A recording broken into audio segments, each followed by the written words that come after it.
আপনারা যদি সৌদি আরব সম্পর্কে কিছু কথা জানতে চান তাহলে অবাক লেগে যাবেন।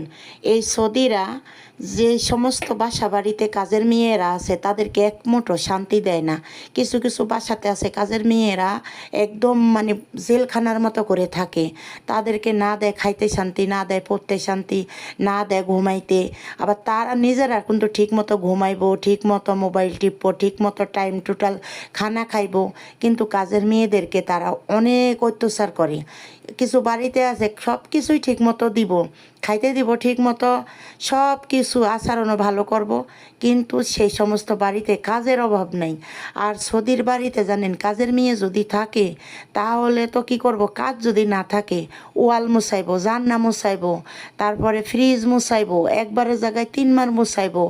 ওদের বাচ্চারা যদি ওয়ালে একটু কলম দিয়ে দাগ দেয় সেই কলমের দাগটাও কাজের মেয়ে দেখে মুছাইবো। তারা মনে করে